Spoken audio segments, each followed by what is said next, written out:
제가 3년 전에, 정확히 3년 전에 우리 오가에 있을 때에 제가 전했던 설교입니다. 그 말은 제가 성전 건축, 예배당 건축과 관련해서 3년 전부터 설교를 했다, 이런 말이 될 것입니다. 새 예배당으로 들어온 첫 주일에 제가 3년 전 설교를 또 하게 되는 이유는 오늘 첫 예배를 드린 우리 교회 성도들에게 이 말씀이 꼭 필요하다는 강한 생각 때문에 다시 이 본문 말씀을 택했습니다. 오늘 주보에 요약된 칼럼 내용이 설교 내용을 잘 요약했다고 저는 생각을 합니다. 참고가 되었으면 좋겠습니다. 오늘 저는 몇 가지 질문을 가지고 먼저 말씀을 시작하고자 합니다. 교회가 왜 중요한가? 교회는 무엇인가? 교회는 뭐 하는 곳인가? 교회의 기능이 무엇인가? 아주 어려운 교회론이라는 아주 무거운 주제이긴 합니다만은 오늘 이 내용을 몇 권 말씀을 가지고 함께 생각을 하고자 합니다. 여러분, 우리 신앙생활 가운데 이 교회가 왜 중요할까요? 우리 성도들의 신앙생활에 이 교회가 절대적으로 필요하기 때문입니다. 교회 없으면 신앙생활 못하는가? 할 수 있겠죠. 그러나 거의 불가능할 만큼 교회 없는 신앙생활이라는 것은 어렵다는 것을 먼저 말씀을 드리고 싶습니다. 여러분, 가정을 생각하면 우리 가정 없이 아이들이 자랄 수가 있을까요? 아주 좋은 집에서 위탁해서 키우면 아이들이 건강하게 잘 자라고 정서적으로 아주 좋은 가족의 일원으로 자랄 수 있을 것 같습니까? 가끔씩 이렇게 총회나 모임이 있어서 가게 되면 이제 호텔에서 잠을 자게 되는데, 제가 가본 호텔 중에 최고 지금까지 좋은 호텔은 별 3개 반짜리였습니다. 2개 반하고 3개 반하고는 아주 급이 차이가 많이 납니다. 한 번도 안 가본 별 5개, 3개에서 몇 안 된다는 별 7개짜리 호텔은 어리어리 하겠죠.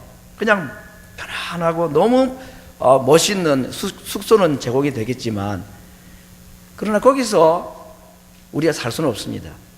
거기는 며칠 밤 자는 곳 숙소이지 가정은 아니기 때문에 그렇습니다.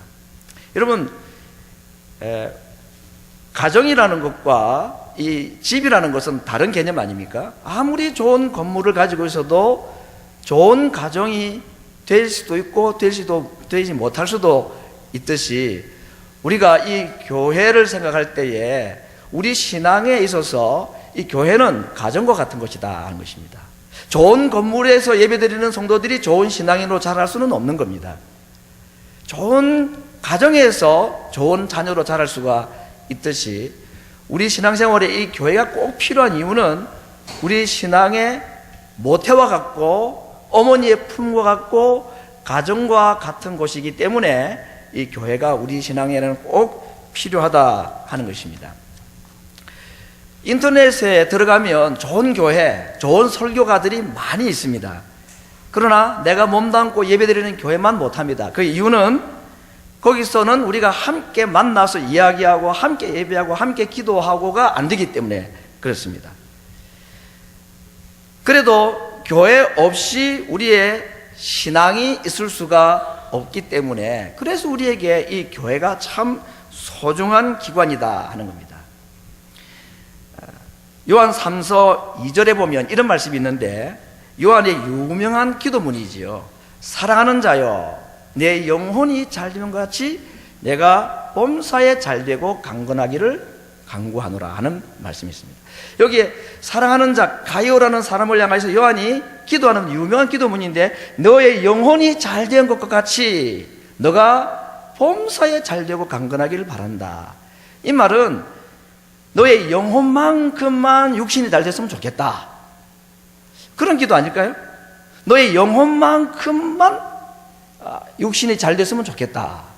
그렇게 보면 육신의 잘됨이 영혼의 잘됨과 아주 밀접한 관계가 있다는 것이 그의 기도문의 내용인데, 우리 영혼이 어디서 잘 되겠습니까? 교회 없이 우리 영혼이 잘 될 수 있을까요? 아무리 인류 호텔에서 아이들이 자라도 가정을 떠나서는 바른 아이로 자랄 수가 없듯이, 교회를 떠나서는 저는 바른 신앙, 좋은 신앙 또는 영혼의 잘됨, 저는 거의 불가능하다고 저는 생각을 합니다. 두 번째로 교회가 왜 중요할까? 에베소서 3장 10절에 있는 말씀을 제가 읽어드리겠습니다. 이는 이제 교회로 말미암아 하늘에서 정사와 권세들에게 하나님의 각종 지혜를 알게 하려 하심이니, 이 앞에 있는 몇 구절 말씀을 더 읽으면 좀 더 잘 이해가 되겠지만 요약을 하면 오늘 바울이 하는 이 이야기의 핵심이 이런 것입니다. 하나님께서 세상에 죄인들을 구원하시는 아주 놀라운 비밀을 하나 세우셨다. 비밀스러운 계획을 세우셨는데 그 비밀이 뭐냐면 예수님을 이 땅에 보내어서 십자가에 죽게 하시고 부활하게 하심으로 그 사실을 유대인뿐 아니라 이방인에게도 전하게 해서 그 예수님의 부활 이야기를, 십자가 이야기를 들은 사람들이면 유대인이든 유대인이 아니든 상관없이 구원하는 것, 이게 하나님께서 세우신 큰 비밀의 구원의 소식이라 바울이 그렇게 그걸 알았습니다. 그리고 그 사실을 이방인에게 이제 예수님의 이야기를 전하는 것이 구원의 방법이고 그게 구원의 비밀인데, 이 비밀을 전달하는 사람으로 하나님이 누구를 세우느냐? 한때 십자가를 반대하고 한때 예수님을 핍박하고 예수 믿는 사람들을 감옥에 가두겠던 정과가 있는 자기를 이 비밀을 전달하는 사람으로 하나님이 세우셨다는 것에 그가 감격하고 아주 황송해하는 내용이 방금 읽었던 그 내용입니다. 그 다음에 더 놀라운 사실이 오늘 읽었던 바로 3장 10절 말씀인데, 하나님께서 이렇게 사람을 구원하는 이 방법을 세우시고 그 일을 누구에게 맡겨주셨다고요? 바울인 자신에게 맡겨주셨는데, 이제는 이 일을 하나님께서 누구에게 맡기셨다느냐? 교회에 맡기셨다는 것입니다. 이제 교회로 말미암아 이 일을 하나님이 하시기로 하셨다. 그런데 이 교회를 통해서 모든 사람들, 이방인을 포함한 죄인들을 구원하는 이 엄청난 사역을 교회에다 맡기기로 하나님이 정하신 때가 언제냐? 언제일 것 같습니까? 놀랍게도 창세 전이라고 그랬습니다. 그 사실을 이 바울이 깨닫고는 입을 다물지를 못해서 그냥 이 교회의 비밀을 그가 알고는 그것 때문에 그렇게 감격스러워한 것이 바로 에베소서 3장 10절 말씀인데, 그렇게 볼 때 이 교회가 얼마나 중요한가. 하나님의 궁극적인 목적은 죄인들을 구원하여 하나님 나라의 백성으로 삼는 일인데, 이 일을 맡은 마지막 주자로 하나님께서 하늘의 천사를 보내신 것도 아니고 죽은 자를 살려가지고 그 일을 하게 하신 것도 아니고 이 일을 누구에게 맡기셨다는 얘기입니까? 교회에 맡기셨다. 그래서 교회는 중요합니다. 우리 개인 신앙에 없어서는 안 되는 너무 중요한 기관이고, 하나님께서 자신의 뜻을 이루시는 데는 이 기관 외에 다른 방법으로 구원하실 수 없기 때문에, 그래서 교회는 참으로 중요한 기관이다. 저는 그래서 한번 생각해 봤습니다. 만약에 제가 어릴 때부터 쭉 자라왔던 동네들을 생각하면, 저는 거의 시골에서 자랐는데 그 당시에 그 지역에 교회가 없었다면 내가 오늘 예수님을 믿을 수 있었을까? 단언컨대 저는 거의 불가능하다 그런 생각했습니다. 정말 10평 남짓 되는 그 좁은 시골 교회에 주일학교 어린이들 한 100명 가까이가 파글파글 발 디딜 틈 없이 앉아서 예배를 드립니다. 에어컨은 상상도 못하고 선풍기도 하나 없이 발냄새, 땀냄새를 컴플레인하는 것은 그건 아주 사치스러운 고민이죠. 그냥 팔팔 그 시골 조그만 예배당에서 함께 예배를 드리고, 성경 공부하는 교실이 어디에 있습니까? 엉덩이를 돌려 앉으면 거기가 성경 공부 장소입니다. 예배 장소가 성경 공부 방입니다. 옆반 선생님 목소리가 좀 크면 우리 선생님보다는 옆반 선생님 소리 더 크게 들려요. 열심히 있는 선생님들은 입에서 연방 침이 막 튀기 때문에 침새를 받아가면서, 그래서 우리가 자랐습니다. 저는 생각합니다. 정말 내 가정이었다. 내 영혼의 모태와 내 어머니의 품과 같은 곳이 그 교회였다. 그 교회가 아니었으면 내가 과연 예수님을 믿을 수 있었을까? 그런 점에서 오늘 우리에게 얼마나 이 교회가 소중한지 모르겠다는 것입니다. 제가 마산에 있는 어느 교회에 강도사 시절까지 4년간 봉사한 교회가 있었는데, 중학교 1학년부터 대학 4학년까지 한 10년 상간에 학생들 한 150명 출석을 했습니다. 오랜 시간이 지나고 난 뒤에 한 몇 년 전에 요즘 인터넷에 밴드라는 거 있죠. 일종의 이제 사이트에 자기 아는 사람들끼리 모여가지고 하는 것인데, 이제 그걸 알게 돼서 그 교회 아이들이 만든 밴드에 들어가서 그 한 150명 학생들의 근황을 쭉 살펴봤는데 깜짝 놀랐습니다. 그 10년 사이에 학생들 150명 중에서 최소 25명이 목사, 사모, 선교사로 헌신하는 곳 있는 걸 제가 보았습니다. 그 중에 한 명이 오늘 우리 교회 예배에 참석을 했습니다.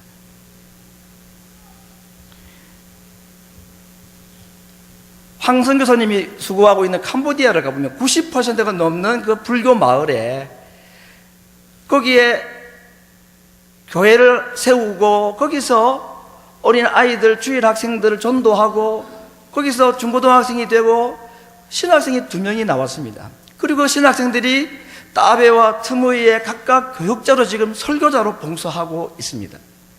주일학교 아이들이 100여 명, 어른들이 100명 정도가 두 교회에 다니는 출석 인원이 그렇습니다. 38명이 함께 세례를 받은 적이 작년이었습니다. 여러분, 이 일이 교회가 아니고 가능하리라고 생각하십니까? 캄보디아 이런 열매들이 교회 없이 가능하리라고 생각하십니까? 그런 점에서 교회는 우리 영혼이나 하나님의 구원 역사에 없어서는 안 되는 너무나 소중하고 가치 있는 기관이다 하는 것입니다. 이제 두 번째로 생각할 주제는, 그러면 교회는 뭐 하는 곳일까? 오늘 뭐 교회들이 여러 가지 많이 하지만 여러분, 교회에 해야 될 사명이나 기능들이 여러 가지가 있는데 저는 그 중에 가장 중요한 교회의 사명, 교회의 기능은 역시 예배라고 생각합니다. 뭐 요즘 예배야 인터넷 틀어놓고 얼마든지 예배 드릴 수가 있죠. 소위 사이버 예배. 제가 며칠 전에 말씀드렸습니다. 사이버 예배는 신종 사이비 종교입니다. 그 절대로 좋아할 게 못 된다는 얘기죠. 물론 혼자서 예배드리면 더 은혜로운 설교를 들을 수도 있고 사람 안 만나고 그냥 편안하게 내 시간 내가지고 예배드릴 수 있고 좋은 점이 있어 보이지요. 그러나 절대로 우리 신앙에 도움이 되지 않습니다. 왜냐하면 앞에 말씀드린 대로 거기에는 함께 예배하는 기능이 없기 때문에 그렇습니다. 여러분, 하나님께서 우리를 자기 백성으로 부르시고 예배를 하라 그럴 때에 구약 성경을 보면 알 수가 있지요. 이스라엘 나라에는 예배드리는 곳은 딱 하나였습니다. 성막 또는 성전을 세우고 거기에 모여서 예배드리라고 했습니다. 교회는 성도들이 따로따로 흩어져 가지고 각자 예배드리는 게 아니라 예배만큼은 함께 드리는 것입니다. 물론 내가 개인적으로 하나님께 기도하고 개인적으로 하나님께 예배하는 거 중요하고 필요합니다. 그러나 거기서 머물러서는 안 된다는 겁니다. 예배는 내 개인 신앙의 연장이 아니다 하는 겁니다. 예배는 내가 은혜 받기 위해서 하는 것이 아닙니다. 은혜를 주시지요, 예배 시간에. 그러나 예배의 목적은 내가 하나님을 섬기고, 아니, 우리가 하나님을 섬기고 예배하는 것이 예배의 목적인 것입니다. 그래서 예배는 내가 나의 하나님을 예배하는 것이 아니고 우리가 우리의 하나님을 예배하는 것입니다. 이것이 개인 신앙과 함께 모여서 드리는 예배의 가장 큰 차이입니다. 그래서 내가 개인적으로 골방에서 하나님을 만나고 기도하고 예배드리는 찬송하는 것도 은혜가 되지만, 하나님은 우리를 한 곳에 불러 모아서 우리가 우리 하나님을 예배할 때에 내게 임하시는 하나님이 아닌 우리에게 임하시는 하나님을 경험하도록 하나님께서 예배라는 것을 만드셨고, 그 일을 하는 것이 교회인 것입니다. 내 하나님을 만나는 것도 감격이지만요, 우리 하나님을 경험하는 것은 엄청난 은혜입니다. 말로 표현할 수 없는 감격이, 우리 하나님을 우리가 함께 예배할 때에 주시는 은혜가 거기에 있다 하는 것입니다. 여러분, 교회는 예배하고 기도하고 또 성도들이 교제하고 또 전도하고 선교하는 곳이지요. 그러나 오늘 제가 이 주제를 가지고 말씀을 드릴 때 마지막으로 생각할 것은, 예배는 이렇게 우리의 신앙에 유익하고 복음 사역에 정말 교회가 중요하고 우리가 예배 함께 할 때 예배를 위해서 교회가 필요하고 다 좋은데, 이런 예배든지 기도든지 또는 뭐 전도든지 이런 모든 일이 가능하기 위해서 맨 먼저 교회가 교회 되어야 될 중요한 표지를 하나 오늘 우리가 읽었던 본문과 또 에베소에 있는 말씀을 통해서 말씀을 드리고자 합니다. 그게 뭐냐? 하나님이 우리 가운데 거하셔야 된다 하는 겁니다. 교회가 교회되기 위해서 반드시 필요한 과정이 무엇이라고요? 하나님이 우리 가운데 계셔야 된다. 찬양대는 저기 많이 돌아봐야 보이네요. 넓어서 좋습니다. 교회가 교회되기 위해서 선행되어야 될 조건이 뭐라고요? 하나님이 우리 가운데 거하셔야 된다. 아니, 하나님이 뭐 교회 안에 안 계신가? 교회 안에 하나님이 안 계실 수가 있습니다. 왜 그 말이 가능할까? 에베소서 2장 21절 22절에 이런 말씀이 있습니다. 그의 안에서 건물마다 서로 연결하여 주 안에서 성전이 되어가고 너희도 성령 안에서 하나님의 거하실 처소가 되기 위하여 예수 안에서 함께 지어져 가느니라. 여러분, 우리가 건물을 지을 때에 수많은 자재들이 다 연결되어 가지고 하나의 건물이 되었습니다. 한국으로 예를 들면 벽돌 수천 수만 장이 서로 연결되어야 한 건물이 됩니다. 벽돌이 따로 있어 가지고는 하나의 건물이 안 되지요. 수만 개의 벽돌이 하나가 될 때 그게 하나의 건물이 되듯이 오늘 에베소서 2장에 있는 말씀도 그것입니다. 서로 건물이 연결되어서 하나의 건물이 되듯이 하나님이 거하시는 성전이 되기 위해서는, 교회 안에 하나님이 거하시는 교회가 되기 위해서는 연결하여 하나가 되어야 된다. 그걸 말하고 있는 것입니다. 각각 다른 생각을 가지고 기질이 다르고 성격도 다르고 직업도 다르고 심지어는 피부색깔과 언어가 달라도 우리가 서로 연결되어서 하나가 될 때에 그때 비로소 그것을 우리가 교회라고 부르는 것입니다. 그곳에 하나님이 계시기 때문에 그렇습니다. 하나님이 계시지 않으면 교회 아닙니다.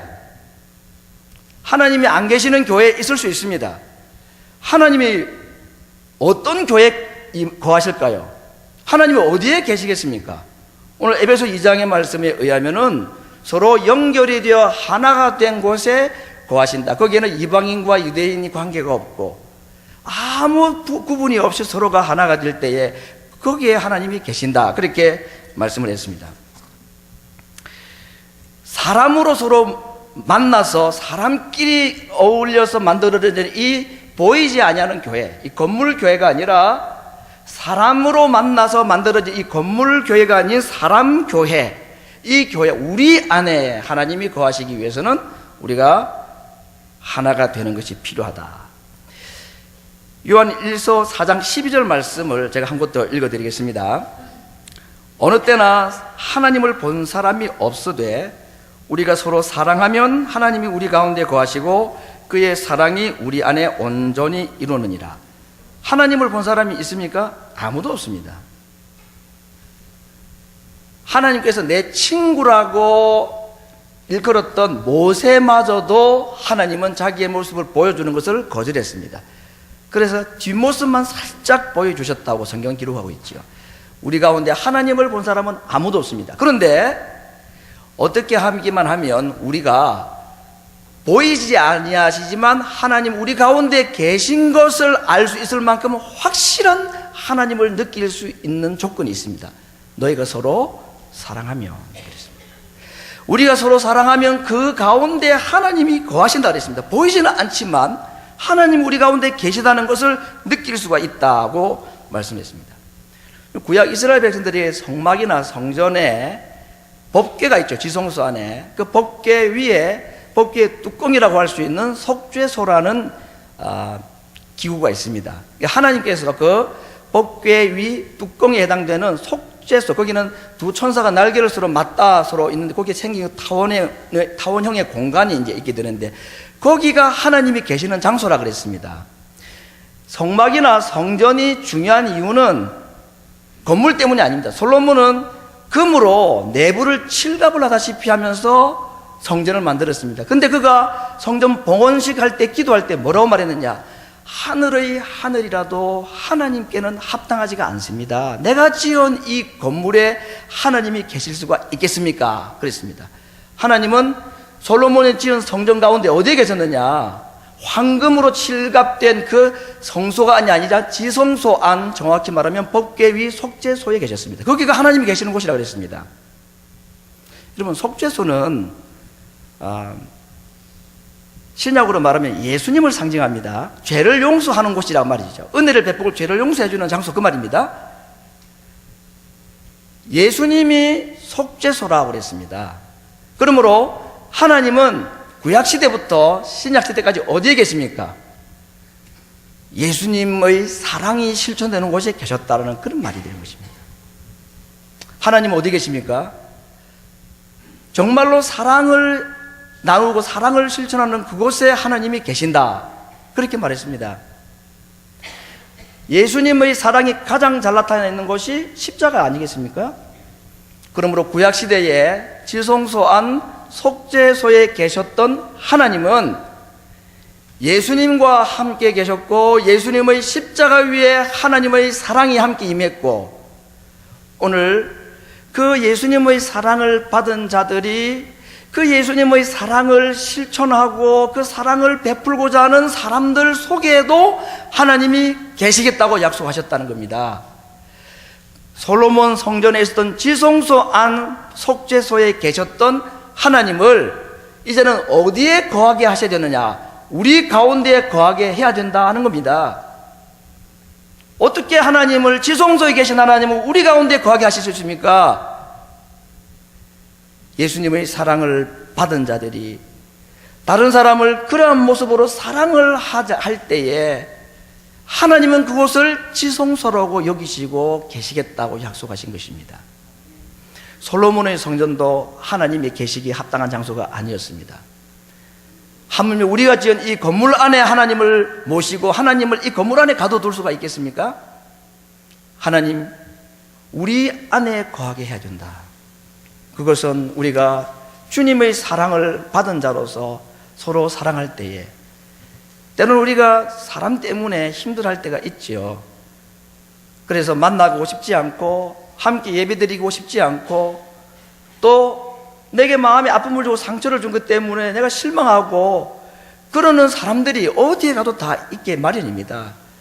그러나 딱 한 가지 이유 때문에, 그가 예수님을 믿는다는 이유, 딱 한 가지 이유 때문에, 나도 형편없는 자인데 예수님이 나를 용서해 주시고 예수님의 사랑을 받은 자이고, 내가 그렇게 믿고 싫어하는 이 사람도 하나님께서 사랑하시고 예수님의 사랑으로 용서받은 자라는 그 이유 하나 때문에 그를 품고 그에게 내가 받은 사랑으로 그를 사랑할 마음을 가질 때에 하나님은 그 어떠한 성전 건물이 아닌 그곳을 자신이 거하시는 성전으로 삼기를 원하신다는 것입니다.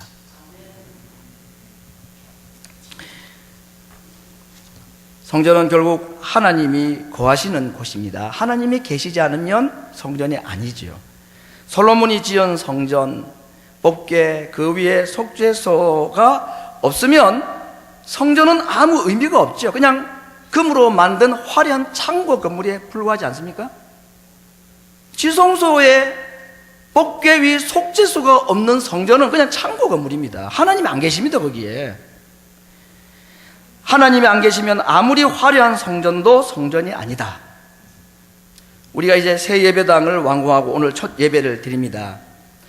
우리 안에 사랑이 없으면 지난 2년 동안에 우리의 눈물과 아픔과 금식과 우리의 하나님 앞에 드렸던 많은 수고와 헌금을 들여 지은 이 건물도, 우리가 드리는 예배드리는 이 건물도 우리 가운데 하나님을 향한 사랑이 없고 성도를 향한 사랑이 없으면 그냥 돈 비싸게 들여서 만든 창고 건물에 불과하다는 것입니다.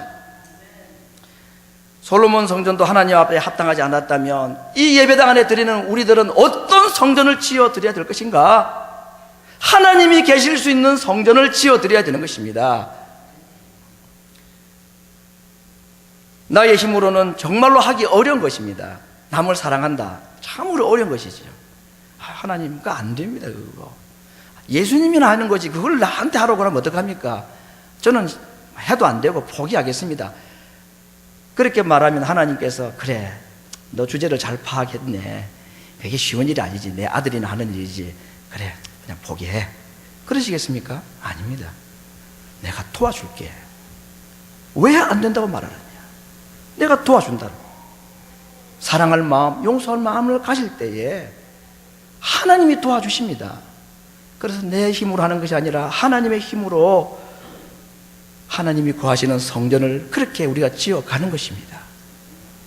이 건물 돈만 있으면 짓는 거 아닙니까? 그러나 하나님이 거하시는 거룩한 성전, 사랑으로 지어드리는 하나님이 거하시기에 합당한 성전은 시간 들여도 돈 들여도 되는 것이 아니라 내 삶을 드려야 하는 겁니다. 용서의 삶, 사랑의 삶, 내게 베푸신 예수님의 사랑을 깨달은 만큼 내가 용서할 수 있습니다. 내가 남을 용서하지 못하는 이유는 나를 용서하신 예수님을 내가 깊이 못 깨달았기 때문이라고 저는 생각합니다. 용서받은 사랑이 어떤 것인지를 깨닫는 만큼 사랑하게 되어 있기 때문입니다. 이제 하나님이 거하시는 새로운 성전을 지어드리는 제일장로교회 성도 되기를 바랍니다. 건물은 공사업자들이 잘 지어줬습니다. 이제 우리가 지을 성전이 남아 있습니다. 하나님이 기쁘게 거하실 수 있는 우리 가운데 지성소로 삼으시고, 지금은 성전도 무너졌고 법궤도 없고 속죄소도 없고 아무것도 없습니다. 하나님이 어디 가시겠습니까? 다시 모세에게 만들라고 해서 법궤를 만들어야 되겠습니까? 아닙니다. 하나님 어디에 계시겠습니까? 우리 가운데 주님의 사랑을 깨달은 사랑의 실천이 있는 곳에 하나님이 우리 가운데 거하시기를 원하셨다고 오늘 우리에게 말씀하고 있습니다. 우리 안에 하나님이 거하시도록 하십시다. 사랑으로 지어드리는 새로운 성전 건축에 오늘 이 첫 예배 드리는 순간부터 다시 우리 모든 성도들이 마음에 다짐하고, 하나님 이 건물 안에 계실 수 없는 분임을 우리가 고백하고, 우리가 지어드리는 사랑의 성전 안에 하나님이 거하시도록, 그래서 하나님께서 너무너무 기뻐 즐거워하고, 이곳이 내 집이야, 이곳이 내가 살고 싶은 곳이고, 이곳이 내가 함께 있고 싶은 곳이라고 우리에게 정말 기뻐하시는 그 하나님의 흐뭇해하시는 모습을 우리가 상상하고 그리워하면서 오늘 첫 예배를 드리는 이곳에 참석한 모든 성도들이 하나님 우리 가운데 거하시는 사랑으로 지어드리는 새 성전 지어드리는 하나님의 교회의 건축가들이 되기를 주의 말씀으로 축원합니다. 우리 같이 기도를 함께 드리겠습니다.